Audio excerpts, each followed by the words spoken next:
Filipenses capítulo 1, versos 1 a 11. Diz assim a palavra do Senhor: Paulo e Timóteo, servos de Cristo Jesus, a todos os santos em Cristo Jesus, inclusive bispos e diáconos que vivem em Filipos, graça e paz a vós outros da parte de Deus, nosso Pai, e do Senhor Jesus Cristo.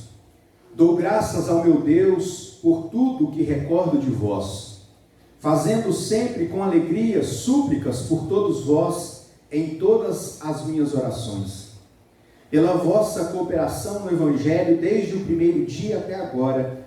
Estou plenamente certo de que aquele que começou a boa obra em vós há de completá-la até o dia de Cristo Jesus. Aliás, é justo que eu assim pense de todos vós, porque vos trago no coração, seja nas minhas algemas, seja na minha defesa e confirmação do Evangelho, pois todos sois participantes da graça comigo. Pois minha testemunha é Deus da saudade que tenho de todos vós, na terna misericórdia de Cristo Jesus. E também faço esta oração, que o vosso amor aumente mais e mais em pleno conhecimento e toda perseverança, toda percepção, para aprovardes as coisas excelentes e serdes sinceros e inculpáveis para o dia de Cristo, cheios do fruto de justiça, o qual, mediante Jesus Cristo, para a glória e louvor do nosso Deus. Vamos orar? Querido Deus, nós te agradecemos pela sua palavra que acabou de ser lida mais uma vez. Pedimos-te, ó Deus, pela tua misericórdia e graça, que o Senhor fale ao nosso coração por meio da exposição deste texto, aplicando, ó Deus, os ensinamentos contidos na tua palavra ao nosso coração, para a glória do seu nome. Abençoa a minha vida e a vida de cada um dos meus irmãos que estão aqui nessa noite. Em Cristo Jesus é que nós oramos agradecidos. Amém. Irmãos, recentemente me peguei pensando a respeito da história da nossa igreja. Pensando como nós somos privilegiados. Em dias onde se abre a igreja e se fecham igrejas com a mesma velocidade, sermos uma igreja protestante, reformada, com mais de 140 anos, é um grande privilégio. Uma prova da ação de Deus em meio a uma cultura polarizada, secularizada, em meio a tempos difíceis, onde as pessoas não estão mais tão interessadas assim em buscar a presença de Deus. No entanto, ao mesmo tempo que me veio no coração um sentimento de alegria ao Senhor, veio também um senso de responsabilidade e responsabilização. Porque sabe, irmãos, todas as vezes que entro na sala do conselho, esses dias eu estava medindo ali, nós vamos mudar um pouco a configuração do painel histórico que temos de todos os pastores, desde o século passado, e eu estive pensando como a nossa história, ela é bonita, repleta de homens que foram cada um importantes no seu tempo para a congregação que eles pastorearam. E foi então que me vi responsável por conduzir a igreja neste tempo, no tempo dos irmãos. A nossa história é muito bonita. Fatos grandiosos, a construção desse templo e tantas outras coisas.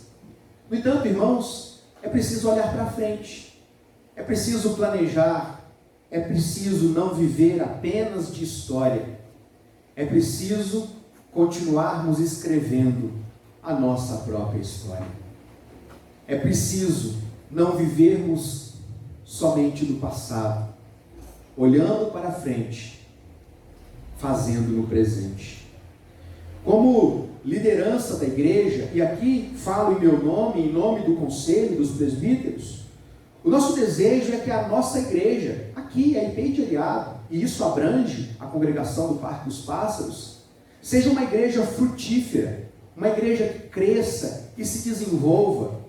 Mas sabe, irmãos, nós não estamos dispostos a qualquer coisa.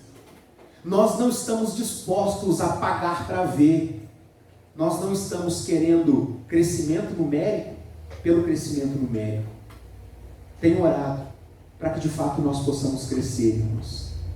Para que nós possamos olhar para as pessoas à nossa volta, nos comprometer com os perdidos, ver pelos olhos espirituais, o campo está branco, prestes a ser colhido, orando para que Deus faça de cada um de nós obreiros, ministros para esta colheita, mas não de qualquer jeito.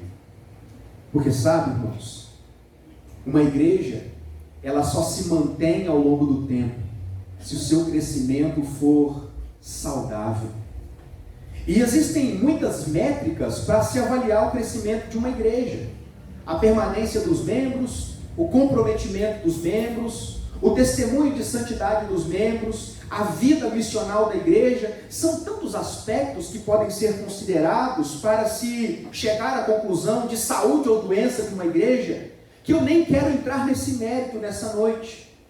Mas eu gostaria muito de chamar a atenção de vocês, à luz das palavras do apóstolo Paulo, escrevendo a carta aos crentes da igreja de Filipos, para que possamos refletir um pouco a respeito da necessidade que temos de avançar, mas avançar de forma sustentável, de nos comprometer, de sermos ativos na obra de Deus, sem contudo aderirmos a um ativismo sem intenção. Eu gostaria que, portanto, nessa noite, olhássemos para os conselhos de Paulo e pudéssemos ver nas palavras de Paulo conselhos para que a IPI de Ariado se torne, seja, permaneça uma igreja saudável. Voltemos ao texto. A carta aos Filipenses foi escrita em meados do século I. Acredita-se que algo em torno do ano 61 depois de Cristo. Isso significa dizer que quando escreveu essa carta, Paulo estava preso em Roma, numa prisão domiciliar, estava afastado dos irmãos. A igreja de Filipos estava preocupada com a situação do apóstolo e deseja então enviar uma comitiva para levar donativos, mantimentos, recursos financeiros para que o apóstolo pudesse se manter naquele tempo de dificuldade. E foi então que Paulo, irmãos, ao receber os donativos da igreja de Filipos, devolve aquela ação benevolente dos irmãos com uma carta e envia por meio de Epafrodito a carta aos Filipenses. Foi exatamente neste mesmo momento que a carta à igreja de Éfeso também foi escrita. E sabe o que é interessante? Quando nós lemos a carta aos Filipenses, nós não conseguimos enxergar algo que é comum nas demais cartas de Paulo. Em Filipos, ou na carta aos Filipenses, Paulo não está tratando de questões problemáticas. Paulo não está tratando de desvios teológicos graves. Paulo está escrevendo uma carta amorosa a irmãos queridos, desejando animá-los a suportar dias difíceis, mantendo-se firmes. Filipenses era uma cidade muito interessante, que era dominada pelo Império Romano, e ela recebeu esse nome, Filipos, por causa do imperador romano, do imperador grego, antes disso, Alexandre o Grande. E então, meus irmãos, aquela cidade era uma cidade cosmopolita. Muitos soldados romanos, depois da sua aposentadoria, depois da sua reserva, acabavam ficando por ali, se estabeleceram na cidade de Filipos. Portanto, com base nessa informação histórica, é possível afirmar que a igreja de Filipos era uma igreja majoritariamente gentílica.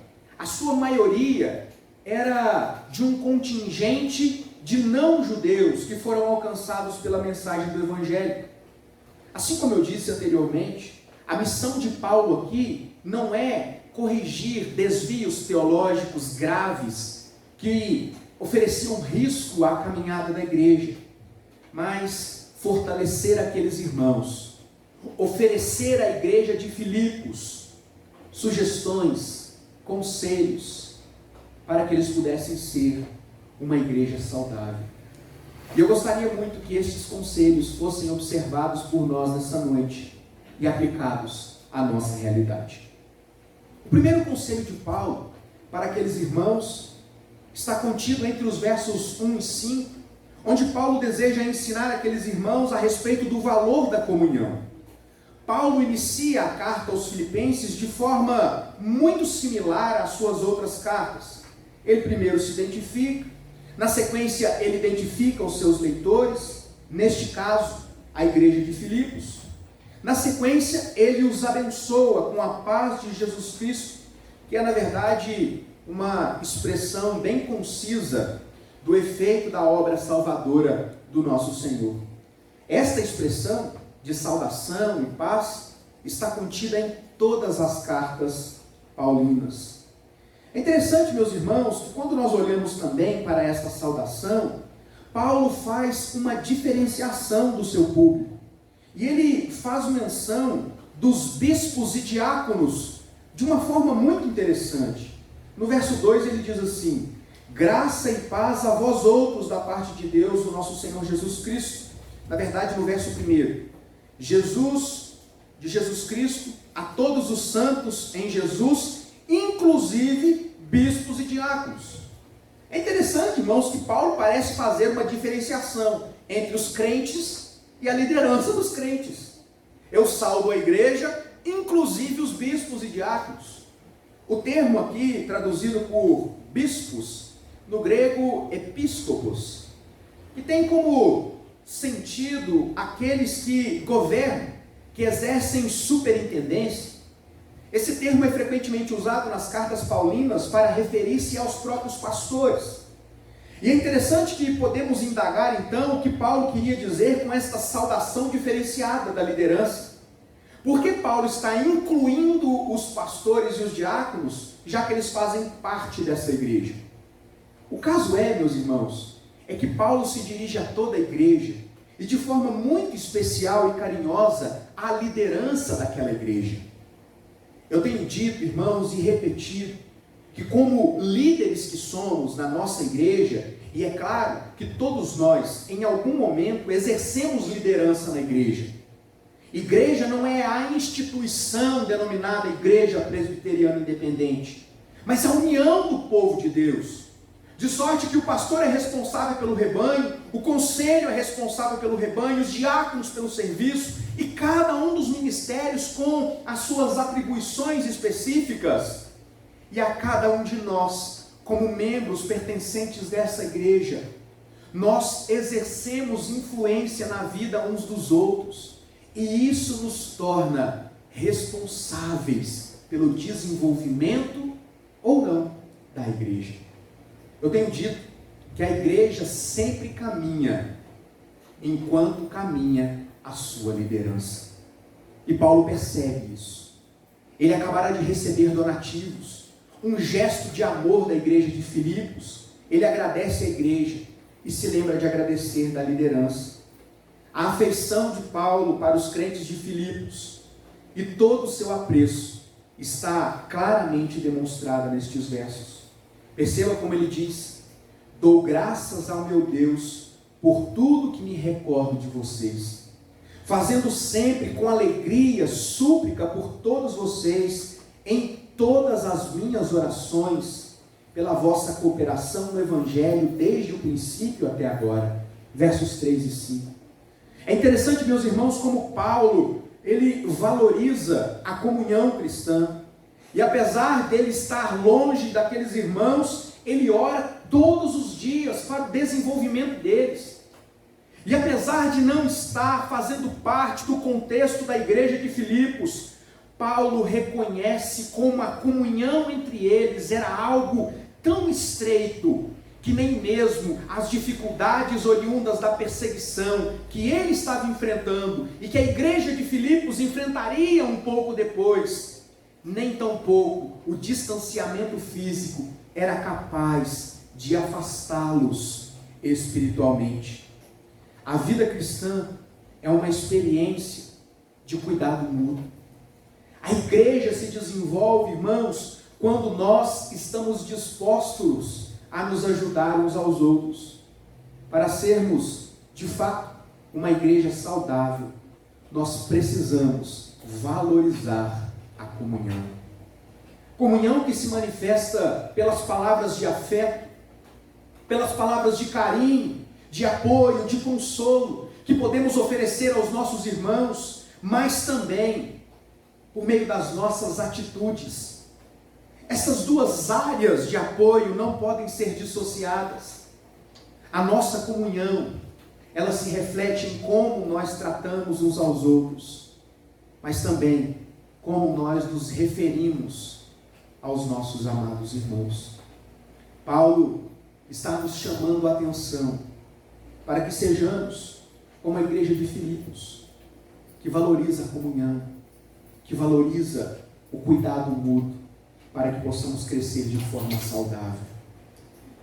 A questão que fica para nós, irmãos, é refletirmos a respeito do fato de que se nós, individualmente, temos contribuído para a comunhão da igreja, somos aqueles que identificam abismos ou aqueles que constroem pontes? Que Deus nos ajude a sermos irmãos que constroem pontes, que unem relacionamentos, que estão dispostos a uma caminhada coletiva. Em segundo lugar, no verso 6, Paulo nos chama a atenção para o cuidado de Deus e o governo de Deus sobre todas as coisas. E perceba como ele diz: eu estou plenamente certo de que quem começou a boa obra em nós há de completá-la até o dia de Jesus Cristo. Em outro momento, escrevendo aos crentes da igreja de Roma, ele diz que as provas, em relação às provas e às dificuldades, ele diz que todas as coisas, porém, nós somos mais que vencedores por meio daquele que nos amou, porque eu estou bem certo que nem a morte, nem a vida, nem os anjos, nem os principados, nem as coisas do presente, nem do porvir, nem os poderes, nem a altura, nem qualquer outra profundidade, criatura, poderá separar-nos do amor de Deus que está em Cristo Jesus, o nosso Senhor. Romanos 8, 37 a 39. No verso 28 desse mesmo texto ele diz: sabemos, quem sabemos? Nós, a igreja, que todas as coisas cooperam para o bem daqueles que amam a Deus, daqueles que são chamados segundo o seu propósito. Irmãos, Deus não possui obras inacabadas. Deus não nos converte pela metade. Deus não faz as coisas e para no meio do caminho. Todas as coisas cooperam para o bem daqueles que amam a Deus. Não daqueles que vivem ansiosos, agitados e preocupados, mas daqueles que amam a Deus. Não significa, irmãos, que por amarmos a Deus, não possamos nos sentir agitados, ansiosos e preocupados. Mas embora estes sentimentos possam nos afligir em determinados momentos da nossa vida, nós somos lembrados por Paulo que Deus está no governo.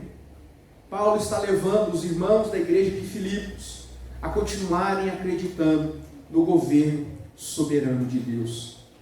Sabe, irmãos, assim como era importante para os crentes da igreja de Filipos perseverarem, porque eles enfrentariam dura perseguição imposta pelo Império Romano poucos anos adiante, nós hoje também somos chamados pela palavra de Deus a olharmos para as dificuldades que nós enfrentamos, para o distanciamento, para as crises de todas as naturezas, e considerarmos que, embora estas coisas fujam do nosso controle, Deus governa a sua criação, Deus sustenta a sua obra, e Deus é quem caminha com sua igreja. Apesar das crises e de todas as dificuldades, apesar de sofrermos com as consequências do pecado, apesar de estarmos inseridos neste ambiente perturbador como são os nossos dias, nós, a igreja de Jesus Cristo, devemos continuar firmados em Deus. E nós devemos continuar afirmando que Deus está no controle de todas as coisas. Embora todos os problemas sejam reais e de alguma maneira eles nos afetem, cada um deles cumpre um propósito pedagógico de Deus para a nossa vida, individualmente falando, bem como para a vida da igreja.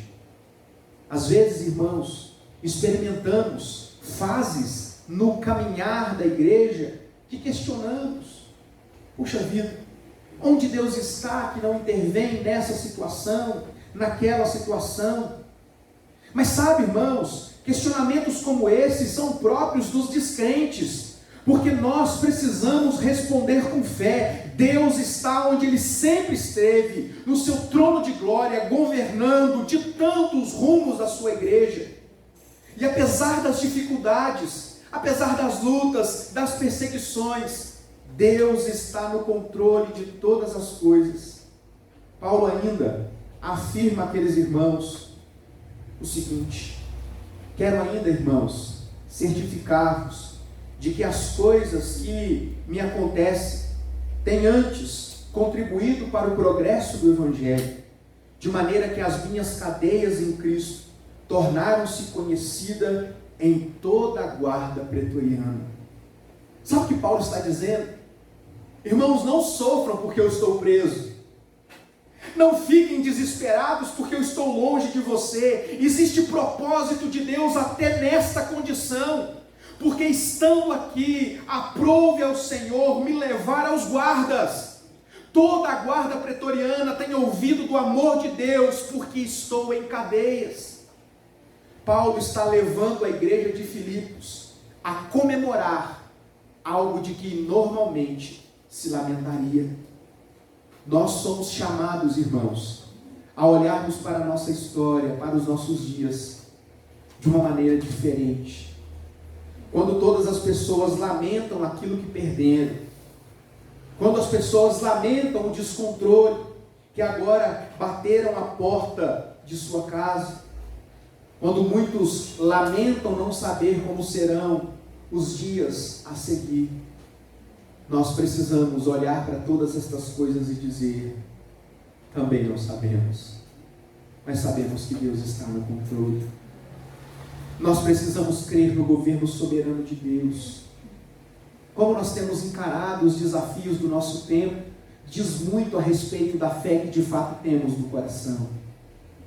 Eu sei, irmãos, é um grande desafio para nós responder às dificuldades inéditas com fé. Mas é a esse desafio que Deus tem nos chamado por meio da sua palavra. Continuem, mesmo que o ambiente seja difícil. Em terceiro lugar, Paulo nos ensina a respeito da necessidade que temos de reconhecer que é necessário continuar. Dos versos 7 a 11, Paulo está tratando da vida daqueles irmãos. Era necessário continuar progredindo. E para isso, ele faz menção das suas próprias orações. Eu faço orações cotidianas por vocês, para que o vosso amor aumente mais e mais, em pleno conhecimento e toda percepção, para provardes as coisas existentes e sejam sinceros e inculpáveis para o dia de Cristo, cheios de frutos de justiça, para o louvor do nosso Deus. Versos 9 a 11. Paulo aqui está esclarecendo que é muito importante começar projetos. É muito importante, irmãos, nós fazermos parte de algo. É muito importante estarmos ligados à igreja. Mas tão importante quanto começar é permanecer e concluir. Tão importante quanto um dia ser recebido é manter-se no corpo de Cristo, se desenvolvendo, frutificando. E nas palavras de Paulo, produzindo frutos de justiça para a glória do Senhor. É interessante como Paulo, ele reconhece o labor, o trabalho daqueles irmãos, não apenas no momento da sua dificuldade, mas desde o começo, na labuta pelo Evangelho, na pregação da palavra do Senhor. Portanto, irmãos, Paulo está convidando os crentes de Filipos a olharem para frente. Foi muito bom enquanto estive com vocês, é muito bom ser abençoado por vocês, mas é interessante que vocês olhem para frente, que vocês continuem, que o vosso amor aumente, que a palavra de Deus seja real na vida de vocês e através da igreja de vocês. É necessário, irmãos, que nós possamos olhar para estes conselhos de Paulo, como igreja presbiteriana independente de Ariado, que está situado neste lugar, no contexto da nossa comunidade, há mais de 140 anos. Irmãos, eu não sei se você já parou para pensar nisso. Nós somos muito mais antigos do que a própria emancipação político-administrativa do município. Nós estamos aqui neste solo tão querido há tanto tempo. E isso quer dizer algo muito importante. Deus é quem nos tem sustentado até aqui. Existe algo de importante aqui, irmãos. Ele continuará nos sustentando, apesar de nós, das nossas falhas e muitas vezes da nossa omissão. O meu desejo e a minha oração é que Deus faça de nós uma igreja que cresce de forma saudável, uma igreja que primeiro se compromete com o nosso Senhor Jesus Cristo e a partir deste compromisso se entrega totalmente, que se sente totalmente de Deus, que sente alegria por fazer parte do povo de Deus.